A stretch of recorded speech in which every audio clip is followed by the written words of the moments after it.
Hello friends, তোমরা সব কেমন আছো? আশা করছি তোমরা সবাই খুব ভালো আছো, সুস্থ আছো। ফ্রেন্ডস, আমিও ভালো আছি, সুস্থ আছি।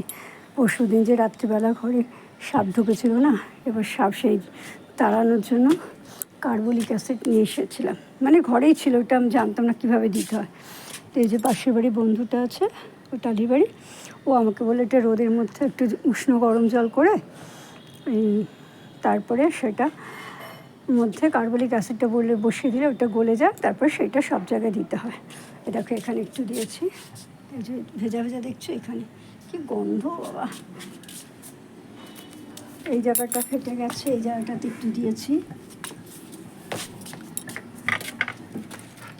এই দরজার কোনায় ভেজা দেখছো, ওখানে একটু দিয়েছি। ওখানে একটা ড্রেন আছে, ওখান দিয়ে অনেক সময় ঢোকে ছোটোখাটো সব পোকামাকড়গুলো। মানে কার্বলিক অ্যাসিড যদি দেওয়া হয় না, তাহলে কি হয়, টিকটিকি, এই টিকটিকি হলো আরশোলা, কেঁচো, কেন্ন, এগুলো সব ঘরে ঢোকে না। তা আমি কী করলাম, আমি রোদ্রে রেখে দিয়েছিলাম। রোদ্রে রাখার পরে গরম হয়ে গেছে, সেটাই তারপরে একটা পাত্রের মধ্যে রেখে চারি জায়গা ছড়িয়ে ছড়িয়ে দিলাম।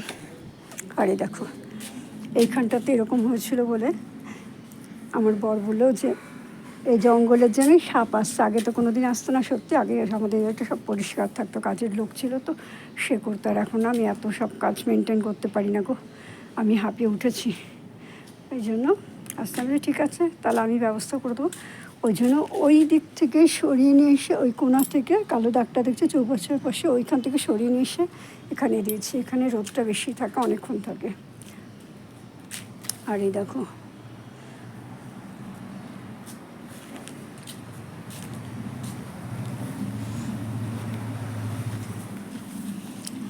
দেখো কত বড় বড় কাটোয়া ডাঁটা হয়ে আছে। কাটোয়ার শাকগুলো কত বড় বড় হয়ে গেছে।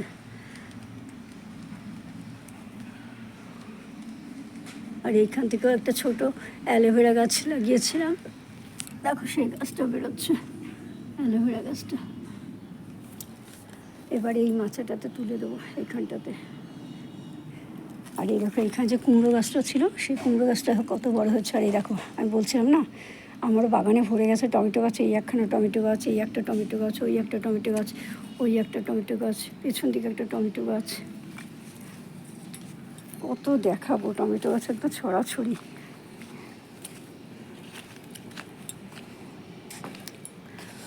এই একটা টমেটো গাছ, এই একটা টমেটো গাছ, এই একটা টমেটো গাছ। এখানেই দেখো দুটো টমেটো গাছ, এই একটা টমেটো গাছ, নিচে এই একটা টমেটো গাছ। আর এই দেখো, এইটা আড়াল পড়ে গেছে, ওইটার জন্য বোঝা যায় না, জানি না কীরকম হবে, তবে এইটা ছোটোই হয়। এ দেখো, এই পোকাগুলো এসে পাতাগুলোকে ফুটো করে দেয়। দেখো টমেটো ইয়ে হচ্ছে, বেগুন গাছে বেগুন এসছে। আর এই কুমড়ো গাছটা ইয়ে শাখা ছাড়বে এবারে, লতে লতে উঠবে এবারে। এখানে দেখো, আর এখানে একটা দেখিয়েছিলাম না, তো দেখি কী অবস্থা। একটা দেখিয়েছিলাম, কড়া এসেছিল, এই যে, এই দেখো, এই যে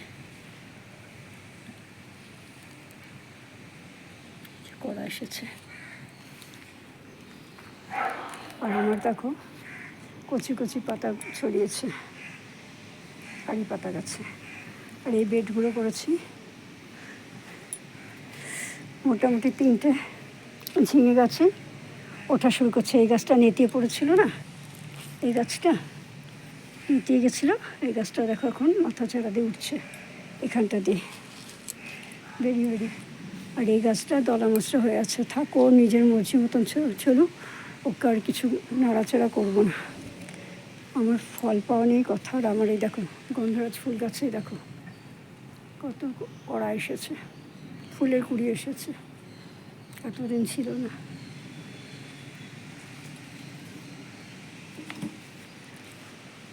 আর কালকে তো কেটে ছোট করে দিয়েছি, সেটা তো তোমাদের বলেছি।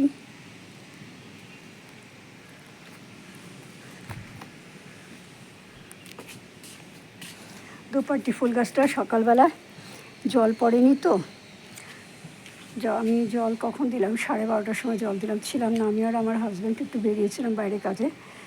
12:30টার সময় এসে দেখলাম, তখন দেখছি এই গাছটা পুরো না ঝুলে না পুরো এই মাটির সাথে লেটে যাচ্ছে। আমার কি মনটা খারাপ হচ্ছে, গাছটা মরে যাবে। তারপর জল দেওয়াতে দেখো আবার কেমন সুন্দর জেগে উঠেছে। জলই এদের মেন ওষুধ। আর পদ্ম ফুলের বীজটা তো লাগিয়েছি, ওই হবে কি হবে না জানি না, বুঝতে পারছি না। কেউ যদি জানো তো আমাকে একটু বলো না, পদ্ম ফুলের বীজ কেমনভাবে লাগায়, পদ্ম বীজ।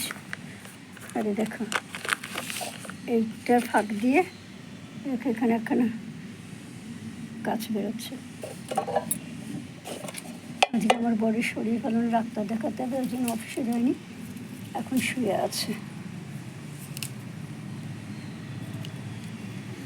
আর এত ঘাস না, ঘাস তুলতে তুলতে হাঁপিয়ে যাচ্ছে। এদিক দিয়ে তুলি ওদিক দিয়ে হয়, ওদিক দিয়ে তুলি এদিক দিয়ে হয়, আর পারা যাচ্ছে না। আর সমস্ত কিছু খেয়ে নিচ্ছে ঘাসগুলোকে। সঙ্গীতা ঠিকই বলেছে, টবের ঘাস সব খেয়ে নিচ্ছে, যত খাবার দাওয়া হচ্ছে সব খেয়ে নিচ্ছে ঘাসেই। গাছ আর বাড়তে পারছে না, কি গন্ধ গো।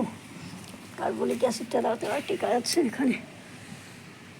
আজকে অনেকগুলো দোপাটে ফুল ফুটেছিল, অনেক, সব তুলে নিয়ে পুজো করেছি।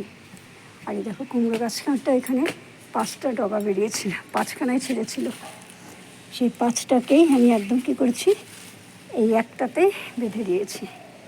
যা হবে হবে, হলে হবে, নাহলে কিছু না হোক, অন্তত শাক পাতা তো খেতে পারবো, তাহলেই যথেষ্ট। শাক পাতা খেলেই যথেষ্ট। দেখো পাতাগুলো কোন হলদে হলদে যাচ্ছে না। অথবা চাল ধোয়া, শাক ধোয়া, মাছ ধোয়া, জল ফল সবই দিচ্ছি। বৃষ্টি হচ্ছে বলে খুব বেশি একটা খাবার দিচ্ছি না।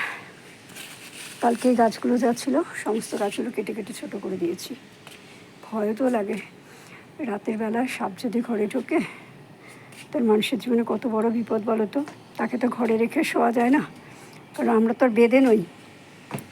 বেদেরা কী করে করে ভগবান জানে, অবশ্য ওদের কাছে শেকড় থাকে। এই দেখো এই পাতাগুলো, এই পোকাগুলো এই পাতাগুলো নষ্ট করে দিচ্ছে।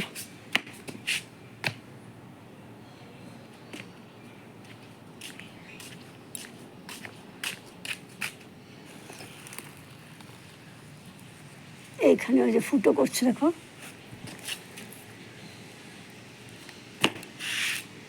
মেরে দিলাম জুতো দিয়ে, কী করবো, গাছগুলো তো সবই নষ্ট হচ্ছে। ঠিক আছে ফ্রেন্ডস, আজ এখানেই রাখছি। দেখা হবে আগামীকাল অন্য একটা ভিডিওর সাথে। ততক্ষণের মতন তোমরা সবাই খুব ভালো থেকো, সুস্থ থেকো, আনন্দ থেকো। Bye, tata. সারাদিন যতই খাটা হোক, যতই যাই কিছু করি, মন পাওয়া যায় না। শ্বশুরবাড়ির মন পাওয়া খুব ভাগ্যের ব্যাপার, খুব ভাগ্য ভালো না হলে পাওয়া যায় না। খেটেই যাচ্ছি, কেটে আছি, হাতে জল শুকায় না। দুপুরে একটু বসার বিশ্রাম করার সময় পাই না। দুপুরে একটু যখন একটু ঘুম আসে, এই মোবাইল দেখতে দেখতে, তখন দেখি 5:30 বেজে গেল। আমরা এবার তো সন্ধ্যা দেওয়ার সময় হলো, 5:30 মানে তো আমাদের এই কলকাতার বুকে অন্ধকার নেমে আসে। অথচ বম্বে যখন 5:30 তখন কাঠফাটা রোদ। আমার বোন বম্বে থাকে তো, 7টার পরে ওদের সন্ধে হয়, সকালেও হয় তেমন দেরিতে, 6টা এরকম সময় সকাল হয়। ঠিক আছে ফ্রেন্ডস, আজ এখানে রাখছি। Bye, tata.